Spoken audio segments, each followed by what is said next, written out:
अपने YouTube channel the top GK में मैं हूं विजेंद्र सिंह। उम्मीद करता हूं।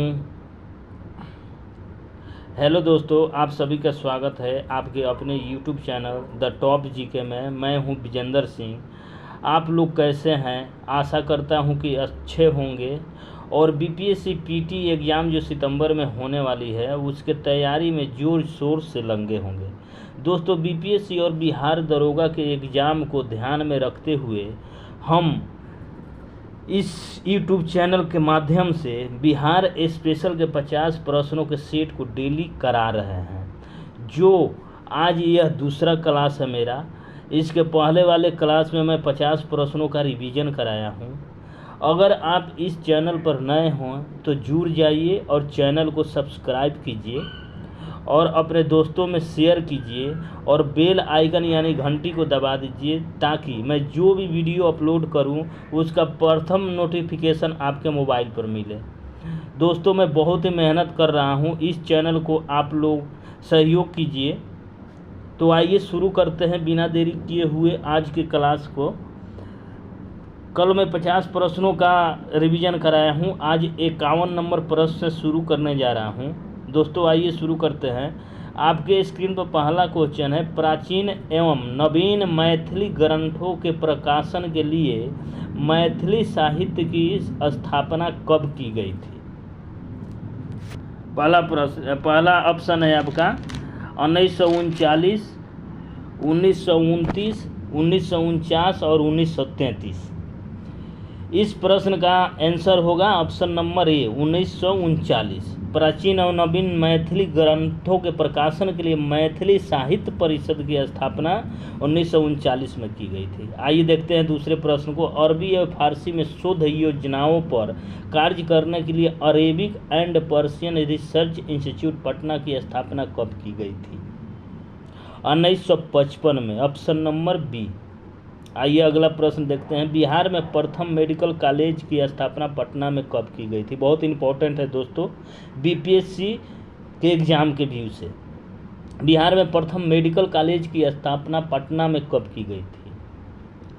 1925 में, ऑप्शन नंबर सी। बिहार के उस एकमात्र अध्यापक का नाम बताइए जिन्हें फोर्ट विलियम कॉलेज में देसी भाषा में पुस्तक तैयार करने हेतु चुना गया था। क्या होगा 54 नंबर प्रश्न का answer? Sadal Mishra, option number A, Sadal Mishra. आइए अगला प्रश्न देखते हैं। उर्दू को कब बिहार की द्वितीय राजभाषा का दर्जा दिया गया था? बिहार की द्वितीय राजभाषा उर्दू है और प्रथम राजभाषा हिंदी है। तो इस प्रश्न का आंसर क्या होगा? 1984। 1984 में उर्दू को बिहार की द्वितीय राजभाषा का दर्जा दिया गया था। आइए अगला प्रश्न देखते हैं।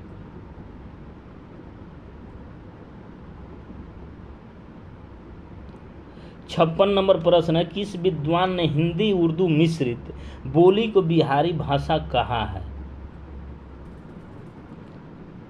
बताइए 56 नंबर प्रश्न का आंसर क्या होगा? Grierson, option number C. Magadhi भाषा का प्रथम कवि किसे माना जाता है? 57 नंबर प्रश्न का आंसर है ईशान। मगधी भाषा के प्रथम कवि माने जाते हैं ईशान। आइए अगला प्रश्न देखते हैं। 58 नंबर, बिहार के उस साहित्यकार का नाम बताएं जिन्हें उनकी रचना 2 गज जमीन के लिए साहित्य अकादमी पुरस्कार से सम्मानित किया गया था। बहुत इम्पोर्टेंट प्रश्न है दोस्तों। 2 गज जमीन के लिए उनकी रचना के लिए अकादमी पुरस्कार से सम्मानित किया गया था। 58 नंबर प्रश्न का आंसर होगा Abdul Samad, option number C. आइए अगला प्रश्न देखते हैं। सन 1875 में किसके द्वारा बिहार में पहले अंग्रेजी अखबार द बिहार हेराल्ड का प्रकाशन किया गया था? 59 नंबर प्रश्न का आंसर होगा option number B, Guru Prasad Sen. Guru Prasad Sen.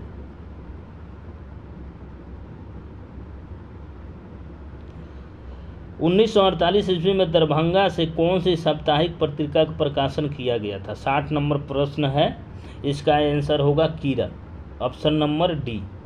आइए अगला प्रश्न देखते हैं। बिहार से पहला उर्दू समाचार पत्र नूरुल अनवार का प्रकाशन कहाँ से हुआ था? दोस्तों, आप अगर बिहार के जो भी एग्ज़ाम की तैयारी कर रहे हैं, बीपीएससी पीटी हो या बिहार दरोगा हो या बिहार पुलिस, इसमें जो भी है, और बिहार में जो ऐसे बीपीएससी के थ्रू जो टीचर की भर्ती होने जा रही है, इस सारे एग्ज़ाम में बिहार से जो भी प्रश्न पूछेंगे, अगर इस सीरीज को पूरा वीडियो को आप देख ले रहे हैं तो बिहार के जो भी संबंधित प्रश्न पूछे जाएंगे, आपका एक भी प्रश्न नहीं छूटने वाला है। तो आइए अगला प्रश्न देखते हैं। बिहार से पहला उर्दू समाचार पत्र नूरुल अनवार का प्रकाशन कहाँ से शुरू किया गया था? 61 नंबर प्रश्न का आंसर होगा ऑप्शन नंबर ए, आरा से। अगला प्रश्न देखते हैं। दी बिहारी के स्थान पर दी सर्च लाइट का प्रकाशन कब शुरू किया गया था? द बिहारी के स्थान पर सर्च लाइट का प्रकाशन कब से किया गया था? 62 नंबर प्रश्न का आंसर होगा 1918। आइए अगला प्रश्न देखते हैं। असहयोग आंदोलन के समय पटना के किस समाचार पत्र का प्रकाशन हुआ था? असहयोग आंदोलन के समय, ये बहुत इंपॉर्टेंट प्रश्न है दोस्तों, इस पर ध्यान दीजिएगा। असहयोग आंदोलन के समय पटना से किस समाचार पत्र का प्रकाशन किया गया था? 63 नंबर प्रश्न का आंसर होगा द मदरलैंड, वो ऑप्शन नंबर डी। बिहार में कला की प्रगति का स्पष्ट साक्ष्य कब से उपलब्ध माने जाते हैं? 64 नंबर प्रश्न का आंसर होगा, बताइए जल्दी, 4वीं शताब्दी ईसा पूर्व, ऑप्शन नंबर बी। पटना में कहाँ से मौर्यकालीन एक विशाल कक्ष के अवशेष मिले हैं जिसमें 80 स्तंभ थे? बताइए 65 नंबर प्रश्न का आंसर क्या होगा? कुम्हारा। कुम्हारा जो पटना में है, कुम्हारा से मौर्यकालीन विशाल कक्ष के अवशेष मिले हैं। आइए अगला प्रश्न देखते हैं। 66 नंबर। कंबोडिया के विश्व प्रसिद्ध अंकोर वाट हिंदू मंदिर का प्रतिरूप बिहार के किस जिले में बनाया गया है? दोस्तों एक बताइए आप लोग, कंबोडिया में जो अंकोर वाट मंदिर है, हिंदू मंदिर है, वो किस देवता के नाम से समर्पित है? दोस्तों याद रखिएगा, अंकोर वाट में जो मंदिर है कंबोडिया में, वो भगवान विष्णु के मंदिर है। तो उस तर्ज पर बिहार के किस जिले में एक मंदिर का निर्माण किया जा रहा है? 66 नंबर प्रश्न का आंसर होगा ऑप्शन नंबर ए, वैशाली। आइए अगला प्रश्न देखते हैं। 67 नंबर। अशोक के एकादश स्तंभ बिहार में 4 स्थान पर पाए गए हैं, वे स्थान कौन से हैं? कुक्रियाहार, पटना सिटी, लालगंज और लौरिया नंदनगढ़। दूसरा नंबर है लौरिया नंदनगढ़, लौरिया अरेराज, रामपुरवा और बसाढ़, दीदारगंज, भावे और रामपुरवा। उपयुक्त में से कोई नहीं, बताइए। अशोक के एकादश स्तंभ बिहार में 4 स्थान पर पाए गए हैं, वो स्थान कौन सा है? लौरिया नंदनगढ़, लौरिया अरेराज और रामपुरवा बसाढ़। दोस्तों ऑप्शन नंबर बी होगा इसका आंसर। लौरिया नंदनगढ़ मोतिहारी में है, लौरिया अरेराज जिला में है, रामपुरवा और बसाढ़ ये बेतिया जिले में है, ऑप्शन नंबर बी। आइए अगला प्रश्न देखते हैं। चांबर ग्रहिणी यक्षिणी की मूर्ति बिहार के किस स्थान से मिले हैं? 68 नंबर प्रश्न का आंसर होगा ऑप्शन नंबर सी, दीदारगंज। आइए अगला प्रश्न देखते हैं। गया के निकट बराबर की पहाड़ियों की गुफाएं किस काल की है? एक तो याद रखिएगा, गया के निकट बराबर की पहाड़ियाँ, तो पहाड़ियों की गुफाएं किस काल की है? बराबर की पहाड़ियाँ किस काल की है? 69 नंबर प्रश्न का आंसर होगा मौर्यकालीन, ऑप्शन नंबर ए। आइए अगला प्रश्न देखते हैं। अशोक ने अपने राज्याभिषेक के 12वें वर्ष बराबर की किस गुफा को आजीवक भिक्षुओं को दान में दिया था? क्या होगा इसका 70 नंबर प्रश्न का आंसर? सुदामा गुफा, ऑप्शन नंबर बी। अगला प्रश्न देखते हैं। बिहार में सोन भंडार की गुफाएं किस स्थान से प्राप्त की गई है? 71 नंबर प्रश्न का आंसर होगा राजगीर, ऑप्शन नंबर डी। आइए अगला प्रश्न देखते हैं।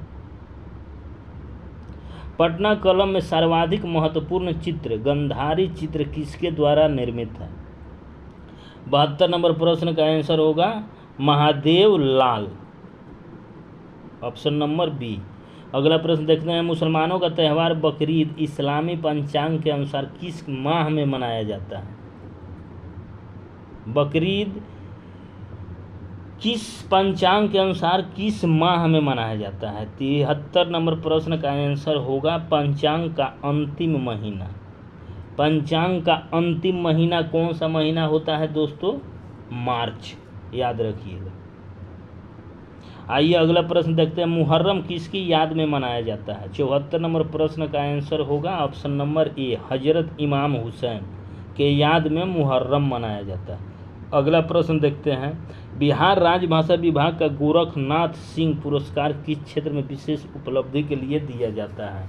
75 नंबर प्रश्न का आंसर होगा ऑप्शन नंबर सी, अस्त्रशास्त्र के क्षेत्र में, अर्थशास्त्र के क्षेत्र में दिया जाता है। अगला प्रश्न है, बिहार में पहली बार राष्ट्रपति शासन कब लाया गया था? बिहार में पहली बार राष्ट्रपति शासन कब लगा था? 76 नंबर प्रश्न का आंसर होगा ऑप्शन नंबर डी, 1968 में। आइए अगला देखते हैं प्रश्न, राज्य की कार्यपालिका का संवैधानिक प्रमुख कौन होता है? मुख्यमंत्री, राज्यपाल, उच्च न्यायालय के मुख्य न्यायाधीश, विधानसभा अध्यक्ष। दोस्तों, राज्य की कार्यपालिका के संवैधानिक प्रमुख उस राज्य के राज्यपाल होता है, ऑप्शन नंबर बी। आइए अगला प्रश्न देखते हैं, 78 नंबर प्रश्न देखते हैं, नालंदा जिले का जिला मुख्यालय कहाँ स्थित है? नालंदा जिला का जिला प्रमुख कहाँ स्थित है? 78 नंबर प्रश्न का आंसर होगा Bihar Sharif, D, option number D. Bihar में सर्वप्रथम राष्ट्रपति शासन किस मुख्यमंत्री के काल में लगाया गया था? 79 नंबर प्रश्न का आंसर होगा भोला पासवान, ऑप्शन नंबर डी। आइए अगला प्रश्न देखते हैं, 80 नंबर प्रश्न है, बिहार पंचायती राज अधिनियम सर्वप्रथम कब पारित किया गया था? बिहार पंचायती राज अधिनियम कब पारित किया गया था? 80 नंबर प्रश्न है, इसका आंसर होगा ऑप्शन नंबर बी, 1947। अगला प्रश्न देखते हैं, किस समिति के सुझाव के आधार पर पंचायतों की 3 स्तरीय व्यवस्था स्वीकार की गई?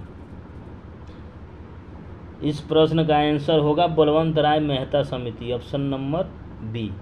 आइए अगला प्रश्न देखते हैं, 82 नंबर प्रश्न है, भारतीय संविधान का 78वें संशोधन द्वारा राज्य में पंचायती राज व्यवस्था को अत्यधिक प्रभावी बनाने हेतु बिहार पंचायती राज अधिनियम कब पारित हुआ था? बहुत इम्पोर्टेंट प्रश्न है, VVI प्रश्न है दोस्तों। 82 नंबर प्रश्न का आंसर होगा 1993, ऑप्शन नंबर सी। आइए अगला प्रश्न देखते हैं, 83 नंबर प्रश्न है, ग्राम सभा का राज्य में गठन के लिए 73वें संविधान संशोधन के लिए किसी गांव की जनसंख्या कितनी अनिवार्य रखी गई है? ग्राम सभा के गठन के लिए किसी ग्राम की जनसंख्या कितने होना अनिवार्य रखी गई है? बहुत इंपॉर्टेंट प्रश्न है 73वें संविधान संशोधन के अनुसार। 83 नंबर प्रश्न का आंसर होगा 250 जनसंख्या, ऑप्शन नंबर बी। 250 की जनसंख्या पर उस ग्राम में ग्राम सभा का गठन किया जा सकता है। आइए अगला प्रश्न देखते हैं, बिहार में प्रथम जनगणना कब कराई गई थी? इसका 1872 में बिहार में प्रथम जनगणना कराई गई थी। पूरे भारत में भी जनगणना 1872 में प्रथम बार कराया गया था, लॉर्ड मेयो के कार्यकाल में। जो गवर्नर जनरल लॉर्ड मेयो था, उसके समय भारत में प्रथम जनगणना 1872 में किया गया था। आइए अगला प्रश्न देखते हैं, 85 नंबर प्रश्न, 2011 की अंतिम जनगणना अनुसार बिहार की कुल जनसंख्या में अनुसूचित जाति की जनसंख्या का प्रतिशत कितना है? 2011 की जनगणना के अनुसार 15.9% अनुसूचित जाति की जनसंख्या प्रतिशत है। आइए अगला प्रश्न देखते हैं। 2011 की अंतिम जनगणना अनुसार बिहार के कुल व्यक्तियों में अनुसूचित जनजाति की आबादी का प्रतिशत कितना है। दोस्तों आपके एग्जाम में जनगणना से भी 1-2 प्रश्न पूछे जाते हैं, उसमें सारे इस जो मैं वीडियो बना रहा हूँ, जो भी क्वेश्चन करा रहा हूँ, सारे टॉपिक से इम्पोर्टेंट क्वेश्चन इसमें लिया गया है। आइए अगला प्रश्न देखते हैं। 2011 की अंतिम जनगणना के अनुसार बिहार के कुल व्यक्तियों में अनुसूचित जनजाति की आबादी का प्रतिशत क्या है। 86 नंबर प्रश्न का आंसर होगा ऑप्शन नंबर सी, 1.3% अनुसूचित जनजाति का प्रतिशत। विश्व का सबसे लंबा सड़क पुल महात्मा गांधी सेतु जो पटना में गंगा नदी पर है की लंबाई कितनी है। गंगा सेतु की लंबाई कितनी है, महात्मा गांधी सेतु की लंबाई कितनी है। 87 नंबर प्रश्न का आंसर होगा 5.575 किलोमीटर, यानी 5.5 किलोमीटर आप बोल सकते हैं सीधे से, ऑप्शन नंबर ए। आइए अगला प्रश्न देखते हैं। विश्व का सबसे प्राचीन वैभवशाली महानगर जो 221 ईस्वी पूर्व में अस्तित्व में आया था कौन सा है। विश्व का सबसे प्राचीन वैभवशाली महानगर, ये याद रखिएगा। 88 नंबर प्रश्न का आंसर होगा पाटलिपुत्र, ऑप्शन नंबर डी। आइए अगला प्रश्न देखते हैं। 89 नंबर प्रश्न, भारत में सर्वप्रथम रुपए के सिक्के का प्रचलन करने वाला शासक कौन था। भारत में सर्वप्रथम रुपए के सिक्के का प्रचलन करने वाला शासक कौन था। 89 नंबर प्रश्न का आंसर होगा Sher Shah Suri, option number c. अगला प्रश्न देखते हैं। बिहार के प्रथम व्यक्ति जो 5वीं लोकसभा 1976-77 में लोकसभा अध्यक्ष रहे का नाम क्या है। 90 नंबर प्रश्न का आंसर होगा बलराम भगत, ऑप्शन नंबर ए। आइए अगला प्रश्न देखते हैं। भारत का वह पहला सांसद जो एक ही लोकसभा क्षेत्र सासाराम से लगातार 8 बार विजयी हुए थे, वो कौन से सांसद हैं जो सासाराम से लगातार 8 बार विजयी हुए हैं। 51 नंबर प्रश्न का आंसर होगा Jagjivan Ram, option number D.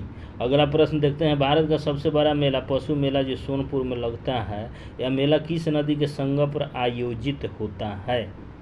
92 number प्रश्न का आंसर होगा गंगा एवं गंडक के संगम पर आयोजित होता है सोनपुर में, सोनपुर का पशु मेला, ऑप्शन नंबर सी। आइए अगला प्रश्न देखते हैं। बोध गया में बौद्ध मंदिरों का प्रथम निर्माण कार्य किस शासक ने कराया था। 93 नंबर प्रश्न का आंसर होगा समुद्रगुप्त, ऑप्शन नंबर सी। आइए अगला प्रश्न देते हैं। भारत में 8वां विधि विश्वविद्यालय चाणक्य राष्ट्रीय विधि विश्वविद्यालय कहाँ खोला गया है। 8वां विधि विश्वविद्यालय चाणक्य राष्ट्रीय विधि विश्वविद्यालय कहाँ खोला गया है। 94 नंबर प्रश्न का आंसर होगा पटना में, ऑप्शन नंबर डी। आइए अगला प्रश्न देखते हैं। ऑपरेशन जगुआर जो दियारा में सक्रिय अपराधियों के सफाया हेतु संचालित किया गया था, यह ऑपरेशन बिहार के किस क्षेत्र में चलाया गया था। जगुआर, ऑपरेशन जगुआर क्या है, तो ये तो याद रखिएगा जो असक्रिय अपराधियों को सफाया हेतु संचालित किया गया था जगुआर, ऑपरेशन जगुआर, जो दियारा क्षेत्र में जो अपराधी सक्रिय थे उसको सफाया के लिए।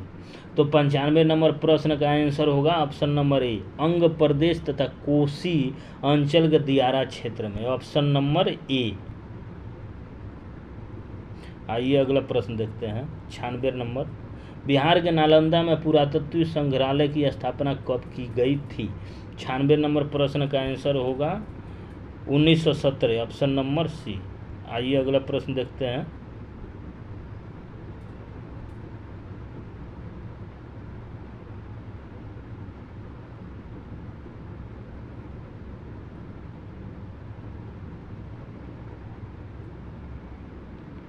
अगला प्रश्न, बिहार के नए मुख्यमंत्री कौन है जिन्होंने 27 जुलाई 2017 को शपथ ग्रहण की थी। ये तो बच्चा जानता है, माननीय श्री नीतीश कुमार जी। आइए अगला प्रश्न देखते हैं। 98 नंबर, राज्य का मुख्यमंत्री नीतीश कुमार ने 13 नवंबर 2013 को विश्व का सबसे बड़ा हिंदू मंदिर बनाने की नींव किस स्थान पर रखी। अगला प्रश्न है, अगला इसका आंसर क्या होगा बताइए। 98 का आंसर क्या होगा? ऑप्शन नंबर सी केसरिया, पश्चिम चंपारण। पटना नगर निगम में वार्डों की संख्या कितनी है? पटना नगर निगम में वार्डों की संख्या कितनी है? 67। आइए अंतिम आज का प्रश्न है, बिहार राज्य विद्युत बोर्ड का गठन कब किया गया? 100 नंबर प्रश्न का आंसर होगा 1 अप्रैल 1958 को। तो दोस्तों ये वीडियो कैसा लगा? अगर ये वीडियो अच्छा लगा तो चैनल को सब्सक्राइब कीजिए, शेयर कीजिए, और फिर अगला मैं 50 क्वेश्चन का एपिसोड लेकर आऊँगा। धन्यवाद।